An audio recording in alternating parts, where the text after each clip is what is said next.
one of the most valuable stakeholders for ECI, friends from media. I was getting messages after messages, so were my colleagues, especially yesterday, day before.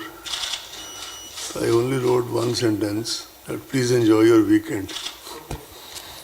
Nothing else.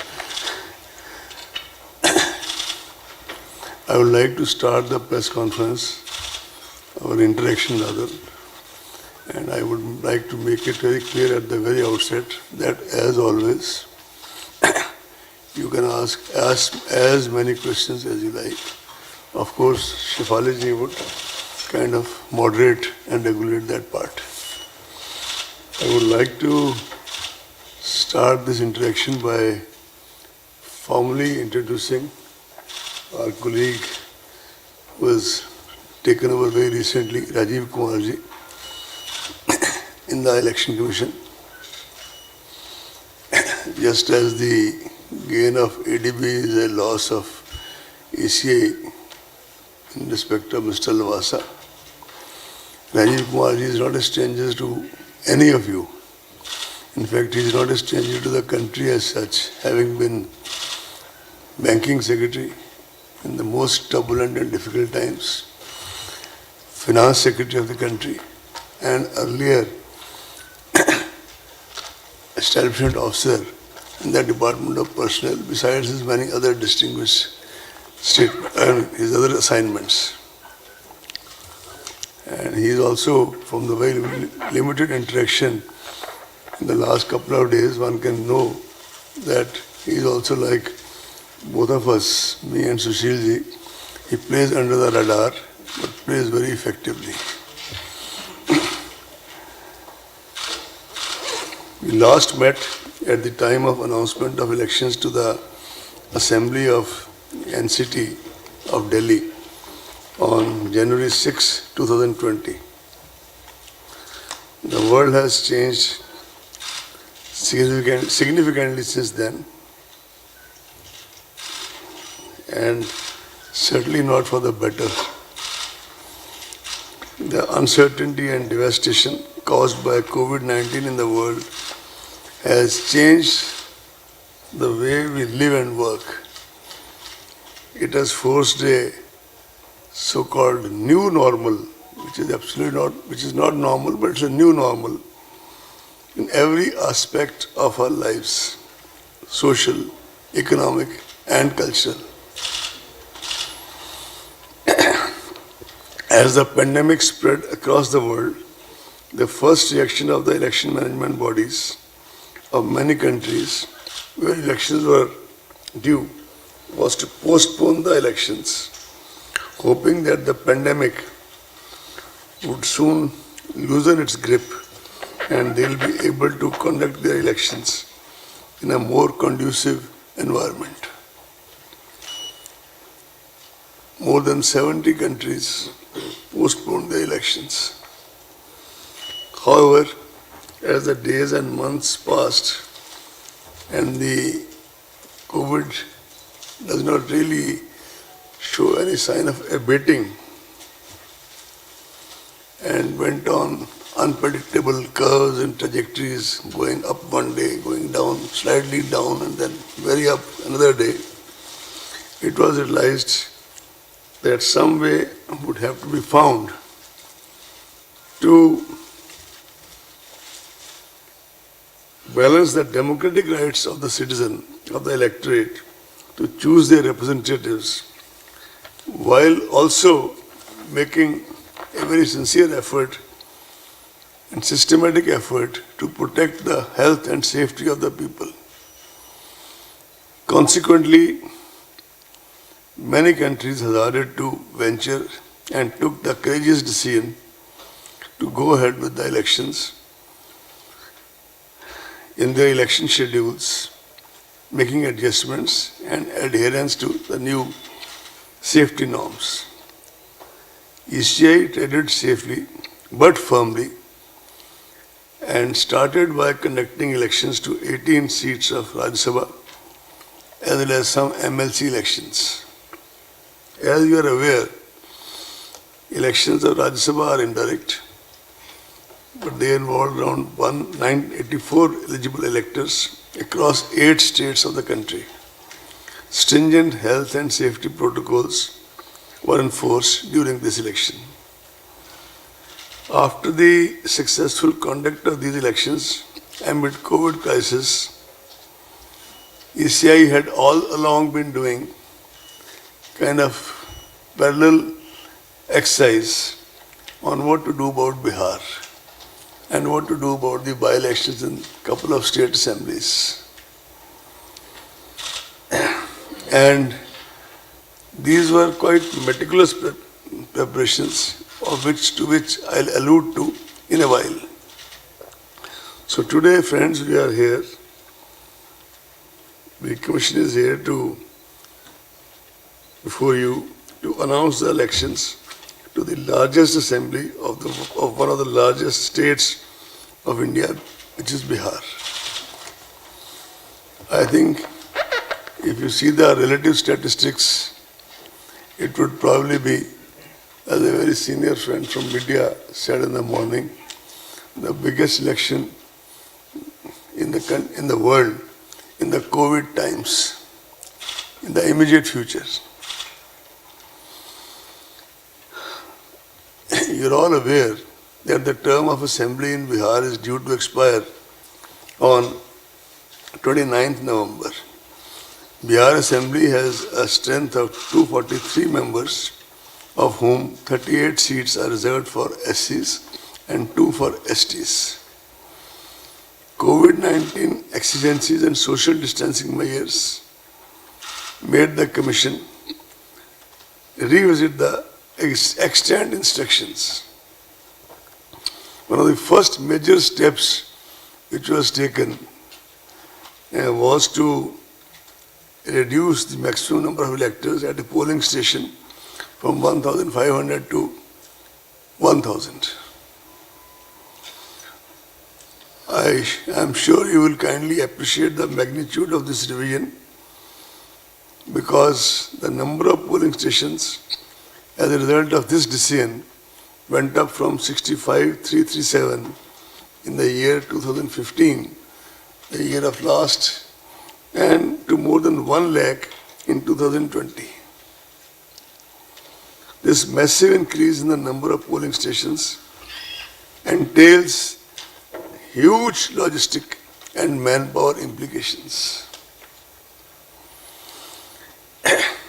The special summary revision of the electoral rolls of Bihar was held with reference to 1-1-2020 as the qualifying date, and the final roll was published on February 7, 2020.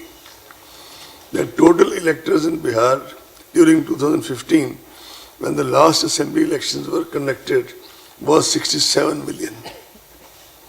In 2022, now as we are sitting to brace for the polls, the number is about 7.29 crore. It is 72 million. Male electors in 2015 were 3.57 crore, which has now risen to 3.85 crore.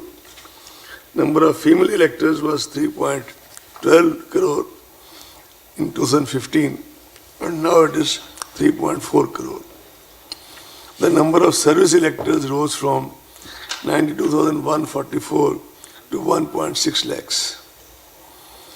As far as deployment of EVMs, etc., is concerned, the main tool of elections, 1.89 lakh BUs, 1.41 lakh CUs, and 1.73 lakh VVPATs are being deployed in Bihar.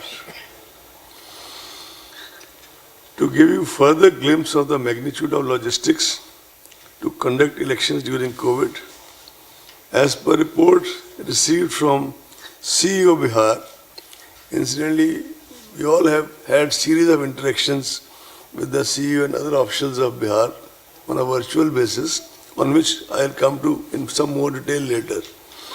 More than 7 lakh units of hand sanitizers, about 46 lakh masks, about 6 lakh PPE kits, 7.6 lakh units of face shields, and about 23 lakh hand gloves have been arranged.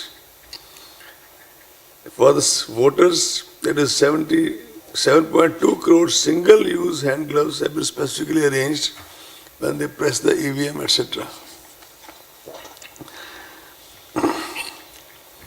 As per reports received from the field units and collated by CEO Bihar, there were about 18.87 lakh migrants across 38 districts of Bihar. Out of these, 16.6 lakh were eligible to vote, being more than 18 years. 13.93 lakh had their names already on the rolls. During the process of continuous updation, 2.3 lakh voters were registered and the process of updation is still on. I would take this opportunity to compliment CEO Bihar, the district election officers there, and the election machinery at the district and sub-district level, that they made assiduous efforts to connect with so many migrant workers in the process of registration. Now I come to some more special measures for COVID-19 safe elections. Elections usually involve large gatherings, not only on election day itself, but during campaigns, nominations, and other practices. These events increase human-to-human contact and the risk of direct and indirect disease transmission. The Commission has therefore taken the following steps to mitigate the risk and ensure safe elections.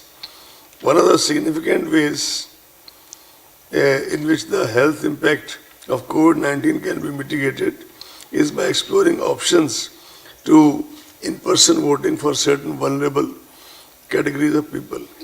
You would recall that way back in October 2019, that is pre-COVID times, on the recommendations of the Commission, the concept of absentee voters was introduced. And it was used very effectively in Delhi at that time, after that. In the elections in Bihar, postal ballot facility has been extended as an option to senior citizens aged 80 and above. We were wanting to extend it to people from 65 and above. Political parties had their own views, but ultimately what clinched the argument of not going for that this time is that because of the increase in the number of polling stations, already our manpower requirements had increased so significantly that we realized we may not be able to manage the 65 part. So it remains 80 years. Persons with disability, fact in the electoral roll, and COVID-19 suspect or affected persons, all shall be taken care of. And in that we are following regarding the COVID-19, even in Rajya Sabha, one or two MLAs who were suspected, they had to vote, cast their votes at the very end, after everybody else had gone through the voting process. Special protocol has been, there is also a facility of postal ballots wherever required or wherever asked for. We'll also be deploying a lot of teams to ensure this process, as have been employed, and that we get a lot of cooperation. I'm wanting to tell you that we get a lot of cooperation from civil society. We have been getting in the past, and I'm sure we'll get now also. Special protocol has been devised for electors who are COVID positive, suspect, quarantined, so that such citizens are able to exercise their franchise without in any way jeopardizing the health of other voters. COVID-19 patients who are quarantined will be able to cast their vote at the last day of the hour, poll day, at their respective polling stations, as I said earlier, under the supervision of health authorities, strictly following the laid down measures. This is besides the option of postal facility already extended to them. Nodal health officers will also be appointed at the state district level to oversee COVID-19 related arrangements and preventive measures during the entire electoral process. In order to further decongest polling spaces and allow more free movement of the voters, polling time has been increased. Polling time has been increased by 1 hour. Polling will now be held from 7 a.m. to 6 p.m. instead of 7 a.m. to 5 p.m. earlier. However, this will not be applicable to the left-wing affected areas. Nomination form and affidavit can now be filled up online and printouts submitted to RO. Offline is also allowed, but online is also been introduced.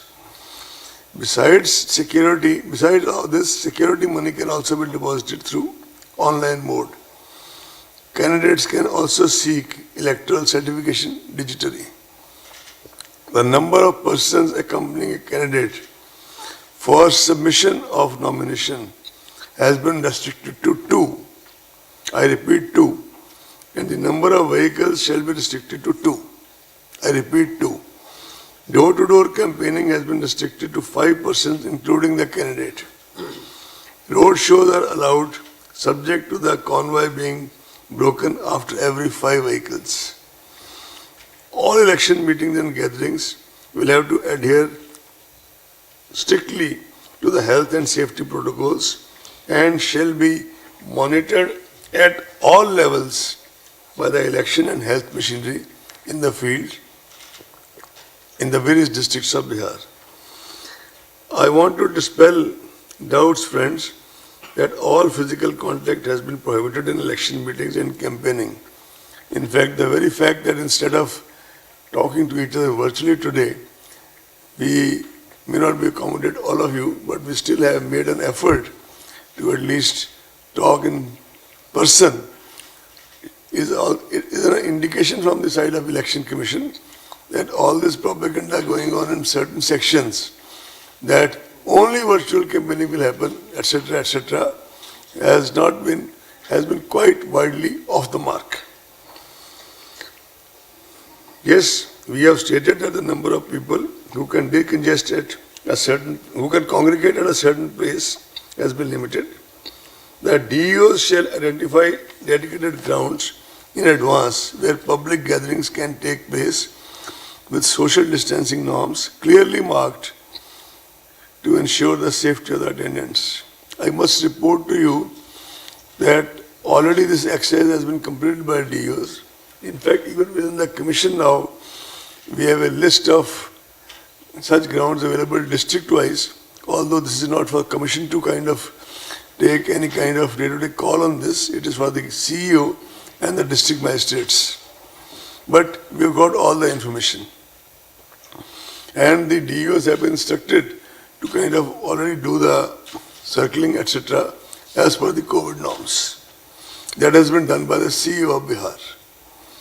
A committee of officers was set up at the commission to chalk out broad guidelines for conducting elections amid COVID. This committee was chaired by Shri Umesh Sinha, Secretary General. And it had various stakeholders, many of them contacted virtually. And they had detailed deliberations with the chief electoral officers of various states, UTs, just to have a feedback or various suggestions and inputs. The commission also took inputs of political parties. They were initially given some time, they wanted some more time, which was extended as they desired.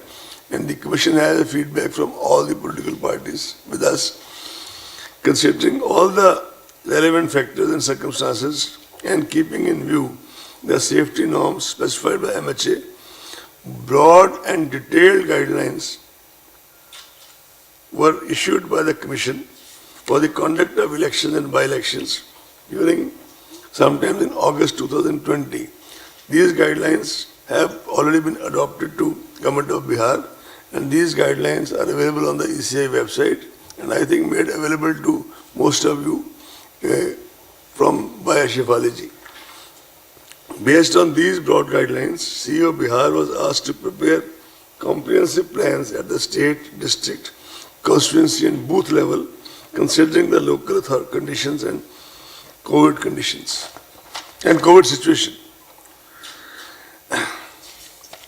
And these guidelines establish standard protocols of sanitization, wearing of masks, use of gloves, thermal scanners, and social distancing throughout the gamut of election activities.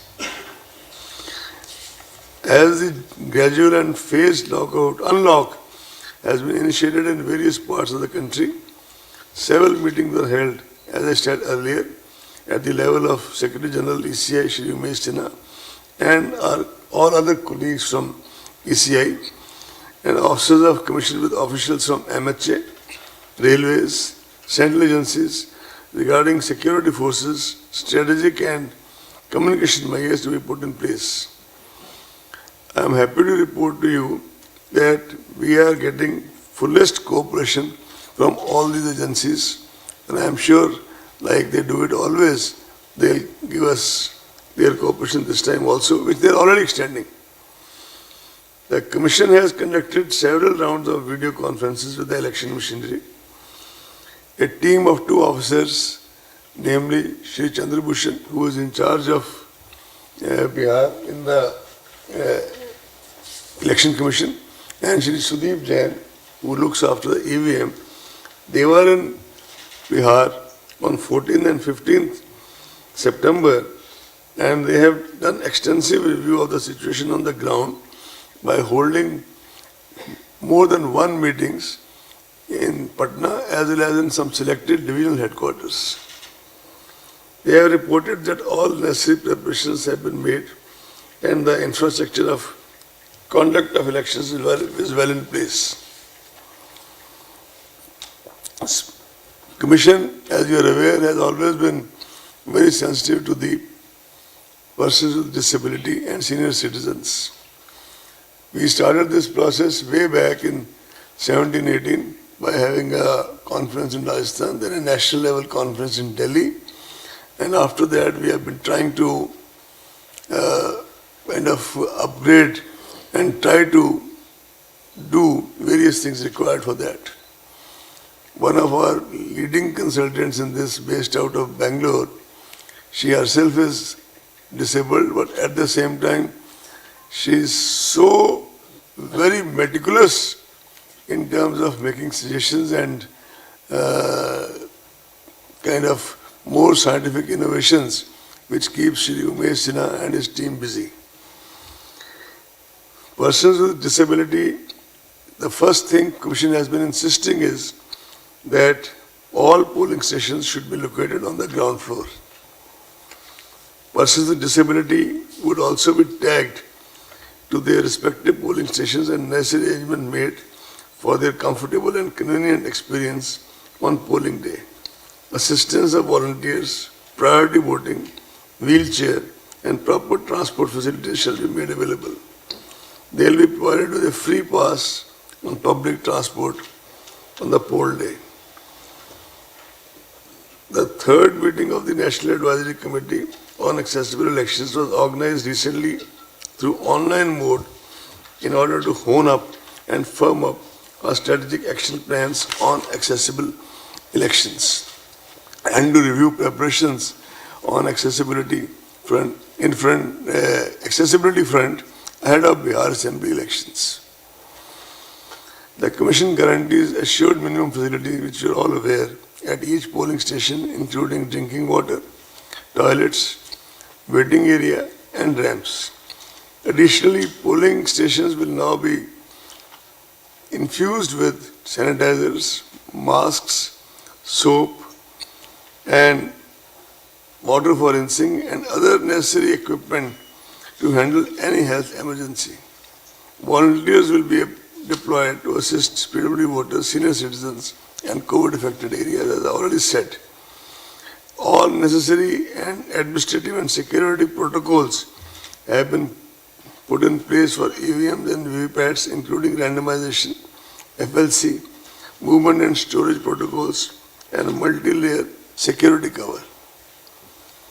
The ETPBS facility will be offered to our service voters. As we talk, the MCC stands enforced with this announcement. The Commission has already made elaborate arrangements for ensuring the effective implementation of MCC guidelines. You are also aware that Honorable Supreme Court, lot of very vigilant citizen groups and the Commission itself have been very particular about this issue of criminal antecedents. Criminal candidates with criminal antecedents are required to publish information in this regard in newspapers and TV channels on 3 occasions during the campaign period. Now it's also mandatory for political parties to upload on their website detailed information regarding individuals with pending criminal cases selected as candidates, along with reasons for such selection, as also why other individuals without criminal antecedents could not be selected. The Commission had issued a circular, I am sure you have all gone through it very thoroughly, on 11 September 2025, clarifying the earlier guidelines and updating them further. The Commission has a multi-pronged, multifaceted, comprehensive strategy for curbing the use of money power in elections through an elaborate mechanism of SSTs, FSTs and expenditure accounting. Our friends in media are also aware that we have been appointing in the last few elections, wherever required, only where required and need-based, special expenditure observers. Depending on the inputs on the field, which you already have in plenty, we shall be doing the same this time in Bihar elections, as well as, if required, in the by-elections to the states.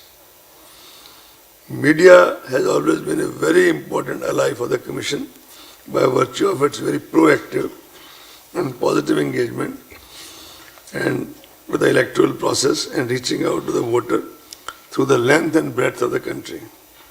Media personnel covering election activities would be requested to follow all the extant guidelines issued by the Commission and the various state governments. The Bihar state government, in case of by-elections, various state governments. Adverse use of social media platforms has emerged as a new challenge in the recent times.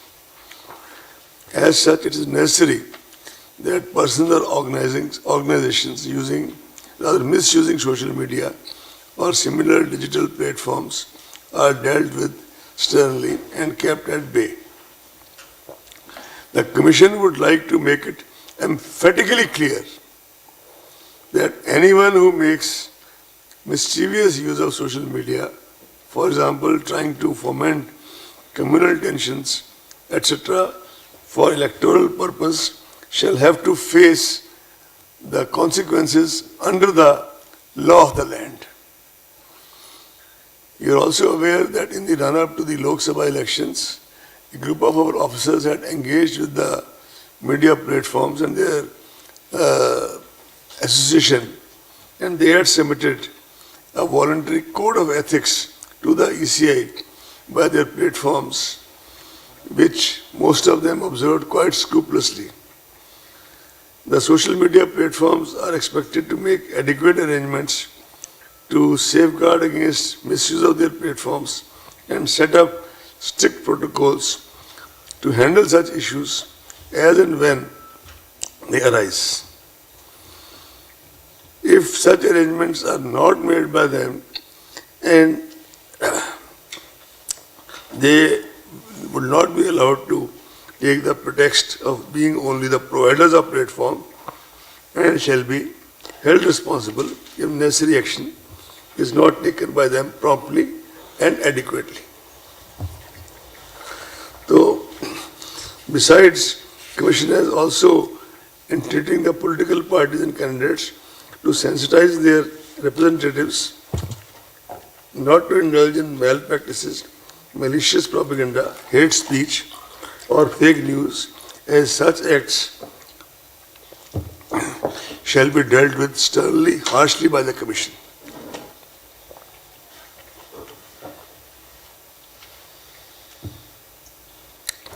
We will be closely monitoring such activities and such posts and shall take action appropriately.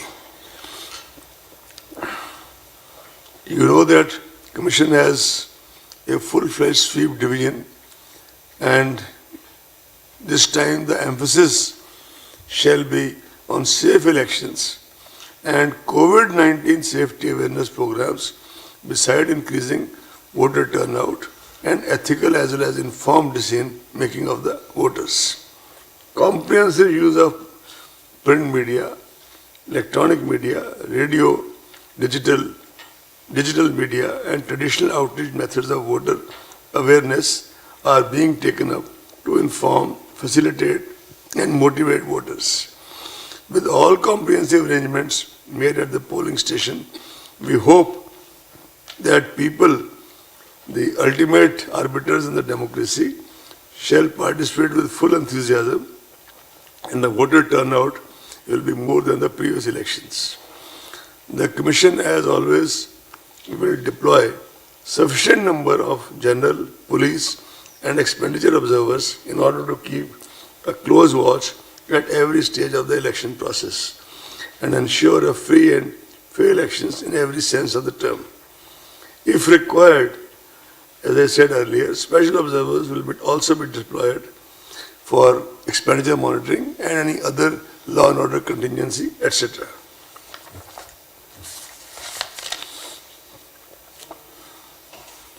The Commission has tried to harmonize the integrating cutting-edge technology in our election processes for the last 5-6 years, and that process is an ongoing process.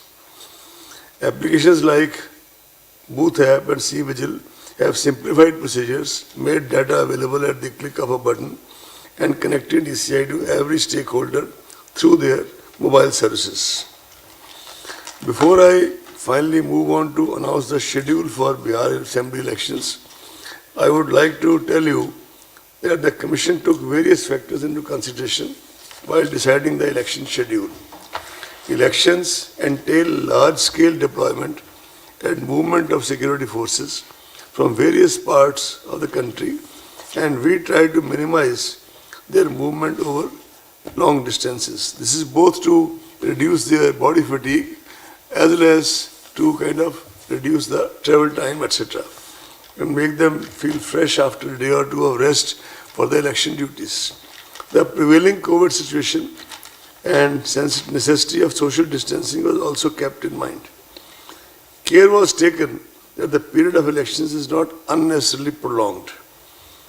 Hence, we have shortened the period of conduct of elections and reduced the number of phases. The number of security forces has been increased manifold to ensure peaceful elections.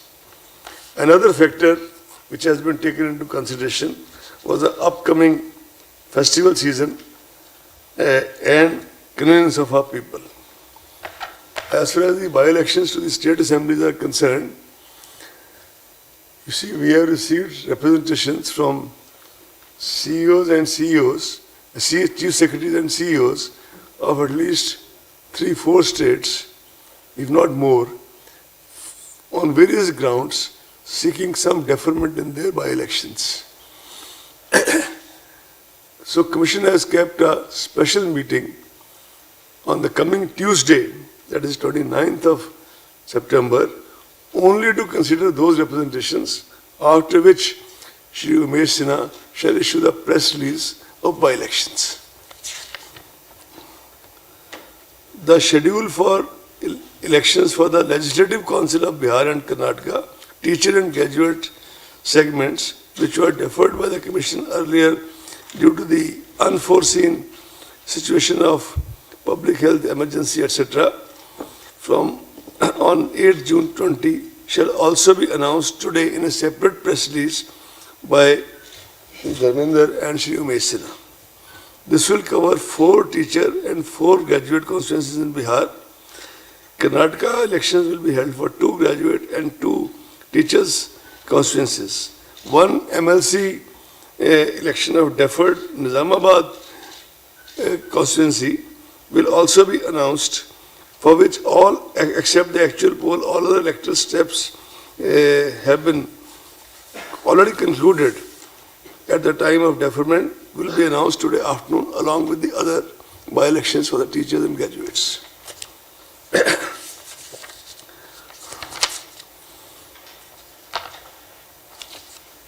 So I think now I would like to read out the statement for which you have been sitting here. And I thank you for your patience.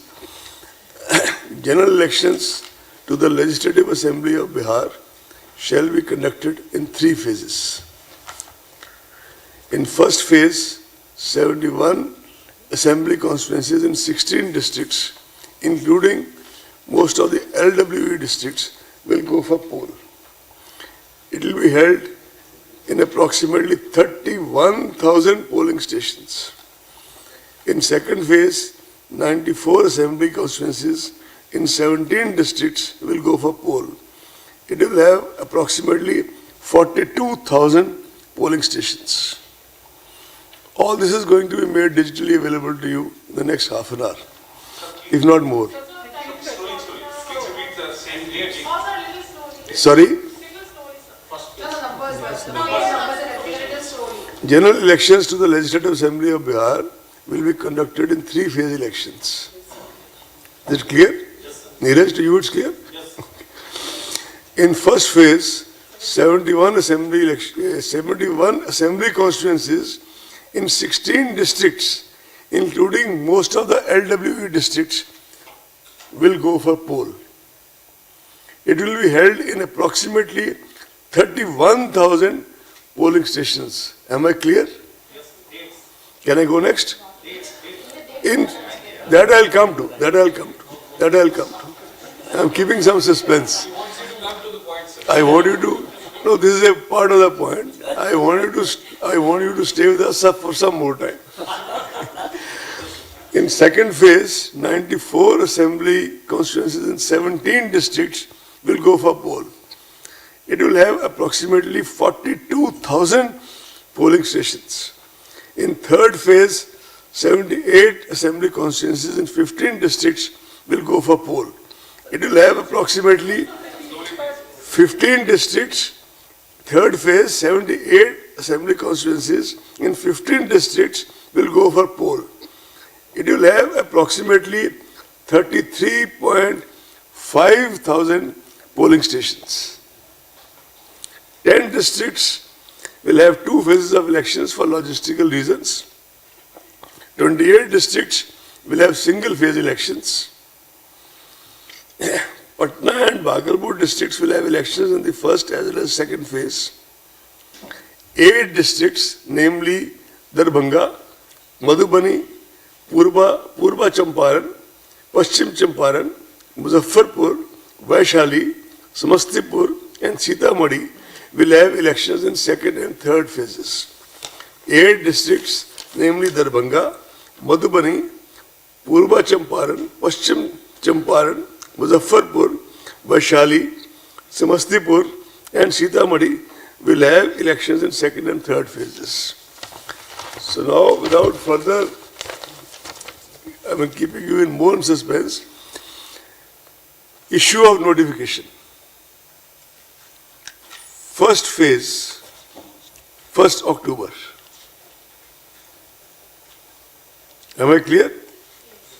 Last date of nomination, now I am reading only first phase, right? When I come to second phase, I will mention that. First phase, issue of notification, 1st October. Last date of notification, 8th October. Is it right? Scrutiny of nominations, 9th October. Is it clear? Last date of withdrawal of candidature, 12th October. Date of poll, 28th October.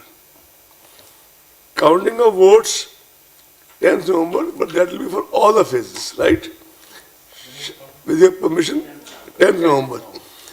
Can I now go to second phase, please? Yes. You there? Yes. Okay. Issue of notification, 9th October.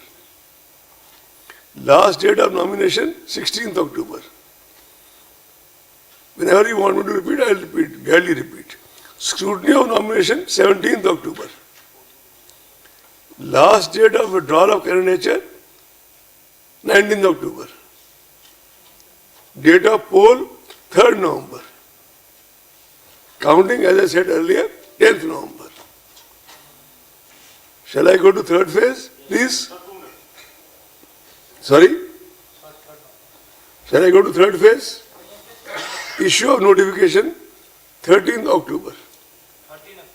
13th October, 13 October. Last date of nomination, 20th October, 20 October. Scrutiny of nomination, 21 October, 21st October. Last date of withdrawal of candidature, 23rd October, 23 October. Date of poll, 7th November, 7th November. Counting of votes, 10th November.